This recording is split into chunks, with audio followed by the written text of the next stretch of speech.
Phone பண்ணி இது மாதிரி உங்கள் பாப்பா சூசைட் பண்ணிக்கிட்டாங்க, பாப்பா வீசிங் ப்ராப்ளம் உள்ள பக்கத்து ஃப்ரெண்டோடதை ஒன்று எடுத்து அவள் ஸ்ப்ரே பண்ணிக்கிட்டா, மயக்கமாயிட்டா, ஹாஸ்பிட்டல் கூப்பிட்டு போயிருக்கோம், கடலூர் ஹாஸ்பிட்டலில் இருக்கான்னு சொல்லி எங்கள் அம்மாவுக்கு 5:45க்கு கால் பண்ணாங்க சார். கால் பண்ணி சொன்னாங்க. நாங்களும் இங்கேருந்து கிளம்பி போனோம் சார். அவங்க அதுக்கப்புறம் ரிட்டன் கால் பண்ணி கடலூரில் இல்லை, விழுப்புரத்துக்கு கொண்டு வரோம் அப்படின்னு சொல்லி சொன்னாங்க சார். விழுப்புரம் ஜிஹெச்சில் இருக்குன்னு சொன்னாங்க. கடலூருக்கு போயிட்டு இருந்தாங்க. ரிட்டன் டேர்ன் பண்ணி விழுப்புரம் வந்து இங்கே பார்க்குறோம். இங்கே வந்து பார்த்தா அது மாதிரி எதுவும் இல்லைன்னு சொல்கிறாங்க சார். ரிட்டன் அவங்களுக்கு ஃபோன் பண்ணி நாங்கள் கேட்டால் இல்லை, இங்கேருந்து முண்டியம்பாக்கம் அனுப்புகிறோம்னு சொல்லி சொல்கிறாங்க.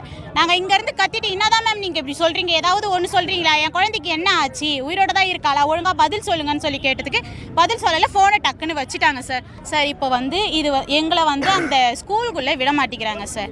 என் பாப்பாவோட பாடி, நான் அவள் தங்கச்சி, நான் அவங்க அக்கா, என்னையே ஏன் பார்க்க விட மாட்டேங்கிறாங்கன்னு எனக்கு தெரியல சார். என் தங்கச்சியோட முண்டியம்பாக்கம் ஹாஸ்பிட்டலில் இருக்குது சார். என் தங்கச்சியோட பாடியை என்னை பார்க்க விட மாட்டேங்கிறாங்க சார். என் பாப்பா தூக்கிட்டு தற்கொலை செய்து கொண்டால் சொல்கிறாங்க சார். அந்த தூக்கிட்டு தற்கொலை செய்து கொண்டது வந்து கயிறா ஷாலான்னு சொல்லியிருக்காங்க. ஷாலில் பண்ணிக்கிட்டான்னு சொல்கிறாங்க. அந்த ஷாலை அவங்க எரிச்சிருக்காங்க சார்.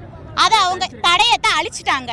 இப்போ அதை கூட போலீஸ் ஏன்ட்டு கேட்கல. போலீஸ்கிட்ட கேட்டதுக்கு அவங்க சொல்கிறாங்க, ஒரு கிராமத்தில் செத்து போனால் என்ன பண்ணுவாங்க, எரிச்சிருவாங்க. அது மாதிரி எரிச்சிட்டாங்க. இது ஒரு அலட்சியமான பதிலாக இருக்குது. நான் இந்த போலீஸை எப்படி நம்ப முடியும்? அந்த போலீஸை வந்து பாப்பாவோட எந்த இடத்துல வந்து சூசைட் பண்ணிக்கிட்டான்றது இது வரைக்கும் காட்டவும் இல்லை. பாப்பா வந்து அந்த பாத்ரூமில் சூசைட் பண்ணிக்கிட்டான்றாங்க, அந்த கம்பின்றாங்க, அந்த இடத்த காட்டவும் இல்லை. பாப்பாவை முதல் யார் பார்த்தது இது வரைக்கும் அதை யாருமே சொல்லவும் இல்லை. அது பாப்பாவோட அவள் வந்து ஸ்கூல் போகலன்னு சொல்லியிருக்கிறாங்க. எதுக்காக பெற்றவங்கக்கிட்ட எதுக்காக வந்து இன்ஃபார்ம் பண்ணலை? பாப்பா ஸ்கூலுக்கு போகலன்ற ரீசன் எதுக்காக பெற்றவங்கக்கிட்ட சொல்லலை? ஸ்கூல் நிர்வாகமும் சொல்லலை, ஹாஸ்டல் நிர்வாகமும் பாப்பா ஸ்கூலுக்கு போகலன்றதை சொல்லலை. என்னோட கோரிக்கை என்னங்கன்னா சார், பாப்பா வந்து இறந்துட்டான்னு சொல்லிட்டு சொல்கிறாங்க. அவள் இறந்ததுக்கு அந்த பாத்ரூமில் என்ன நடந்துச்சு, அந்த பாத்ரூம் பார்க்கணும். அடுத்தது அவளை துணி போட்டு சால் போட்டு தூக்கிட்டுட்டான்றாங்க, அதை எரிச்சிட்டாங்க. அதுக்காக என்ன ரீசனுக்காக அவள் ஷாலை எரிச்சாங்க, அதை சிசிடிவி ஃபுட்டேஜே நாங்கள் பார்க்கணும். பாப்பாவோட உடலை நாங்கள் பார்க்கணும் நேர்மையாக. ஆமாம், நாங்கள் இப்போ எங்களோட பேரண்ட், நாங்கள் வந்து என் பொண்ணை உடம்ப நானோ இல்லை என் பொண்ணோ வந்து நாங்கள் வந்து இப்போ உடம்பை வந்து நாங்கள் ஃபுல்லாக பார்க்கணும். என் பிள்ளை உடம்புல எங்கன்னா காயங்கள் இருக்குதா இல்லைன்றதை நாங்கள் பார்க்கணும். வாங்கலை சார். நாங்கள் இது வரைக்கும் காட்டாமல் உடம்பை வச்சுட்டு இருக்கிறாங்கன்னா என்ன காரணத்துக்காக அந்த உடம்பை காட்டாமல் வச்சுட்டு இருக்கிறாங்க? என்ன சார், இறந்து போன 5 மணி நேரமாகவே எங்கள் பாப்பாவை என் கண்ணில் காமிக்கல சார். அவள் இறந்துட்டானோ அது வரைக்கும் எங்களுக்கு சொல்லலை. போலீஸ் ஸ்டேஷனுக்கு போனதுக்கு அப்புறம் தான் எங்கள்கிட்ட சொல்றாங்க உங்க பாப்பா இறந்துட்டாங்க அப்படின்னு சொல்லி. அது மட்டும் இல்லாம 7 அடி தான் சார் இருக்கு. 7 அடியில எப்படி சார் என் பாப்பா போய் தூக்கிட்டு தற்கொலை செய்து கொண்டான்னு சொல்றாங்க? அதை எப்படி சார் நான் தூக்குன்னு நம்ப முடியும்? அவங்க எங்கள் பாப்பா பாடியை இப்போ வரைக்கும் பார்க்க விடலை சார்.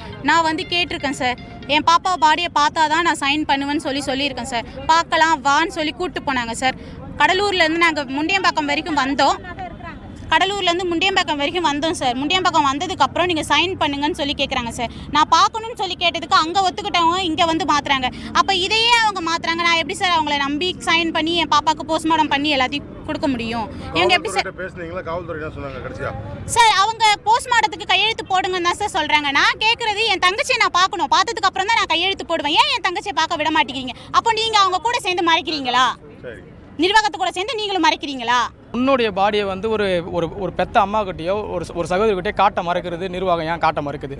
இதை வந்து கடலூர் நான் கேட்குறப்ப என்ன சொன்னாங்கன்னா, அந்த இடத்துல வந்து ஒரு இஷ்யூ ஆகிறப்ப கேட்குறேன்னு சொன்னால், தாராளமாக நான் உங்ககிட்ட காட்டுறேன், நான் காட்ட மாட்டேன்னு யாரும் சொல்லலை. நான் காட்டுன்னு போயிட்டு ஆஸ் த உமன், அதனால் அவங்க பார்க்கலாம், ஜென்ஸுக்கு தான் அலோடு கிடையாது, உமனை பார்க்க சொல்லி நான் காட்டுறேன் அப்படின்னு தான் சொல்லிட்டு நம்மகிட்ட சொல்லி தான் அங்கேருந்து கழிச்சு கூட்டிட்டு வந்தாங்க. இங்கே வந்ததுக்கப்புறம் என்ன சொன்னாங்கன்னா, நாங்கள் வந்து பாடியை ஸ்ட்ரக்சர்லேருந்து அப்படியே தான் உங்களை காட்ட சொன்னோமே தவிர நாங்கள் பாடியை துணி ரிமூவ் பண்ணி காட்டுறேன்னு சொல்லணும்னு சொல்லிட்டு அப்பட்டமாக மாற்றுறது உண்மை. அங்கே இருந்த எல்லாருமே அது இப்போ அவங்க சொன்னதை கேட்டாங்க. எல்லாருமே இங்கே வந்து அதை எழுப்புனாங்க. அதை பெருசாக பொருட்படுத்தலை. இவங்க என்ன கேட்குறாங்கன்னா, அந்த புல்லை தூக்கிட்டு தற்கொலை பட்டுக்குச்சின்னு சொல்லிட்டு போலீஸ் இன்ஃபார்ம் பண்ணுறாங்களா சார்? அந்த இன்ஃபார்ம் பண்ணதுக்கு டைமுக்கு முன்னாடி ஒரு 1.5 மணி 2 மணி ஃபுட்டேஜ் அவங்க புள்ள சோர்வாக இருந்துச்சா, ஆக்டிவாக தான் இருந்துச்சா, அந்த புள்ள நடமாடிட்டு தான் இருந்துச்சா சொல்லிட்டு இவங்களுக்கு தெரியணும். நம்ம அந்த இறந்த புட்டோஜியோ தொங்குன்னு நம்ம கேட்கல. சிசிடிவிக்கு என்ன சொல்கிறேன்னா, அந்த புள்ள இறந்து போச்சுன்னு போலீஸுக்கு ஒரு இன்ஃபார்ம் பண்ணியிருப்பாங்க. அந்த ஹாஸ்பிட்டலுக்கு கூப்பிட்டு போனதுக்கப்புறம் அந்த நிர்வாகத்திலேருந்து அந்த புள்ள இறந்ததை கொண்டு தான் எங்களுக்கு காட்ட தேவையில்லை. அந்த இறக்குறதுக்கு முன்னாடி இந்த ஒரு மரம் 1.5 மரம் புட்டேஜ் அந்த புள்ள ஆக்டிவாக தான் இருந்துச்சா, அந்த புள்ள நடமாடி தான் இருந்துச்சா, அங்கே தான் இருந்துச்சா உள்ள இருந்தே தெரியணும். அதான் சார் இப்போ சொன்னோம் பாரு சார், சிசிடிவி ஃபுட்டேஜ் ஒன்று. ரெண்டாவது வந்து அந்த தூக்கிட்டு தற்கொலை பண்ண ஷாலோடைய தடயத்தை வந்து ஏன் வந்து ஆதாரத்தை அழிக்கிறாங்கன்றப்ப வந்து குற்றத்துக்கு நிகரான செயல். அது பண்ணுறாங்க. இன்னொரு விஷயம் என்ன ஒன்றுனா, அந்த நிர்வாகத்துக்குள்ளே எங்களை போக அனுமதிக்க மாட்டுறாங்க. ஏன்னா அந்த தூக்கிட்டு தற்கொலை பண்ண அந்த பாத்ரூமை நாங்கள் பார்க்கணும், எத்தனை அடி செவருன்னு தெரியணும், அதில் மாட்ட முடியுமான்னு தெரியணும். இதெல்லாம் நாங்கள் கண் கூட பார்க்கணும் சார். நாங்கள் பார்க்காம எப்படி சார் நாங்கள் போஸ்ட் மார்ட்டம் நாங்கள் வந்து ஒத்துழைப்பு தர முடியும்? சொல்லுங்கள் சார் நீங்கள்.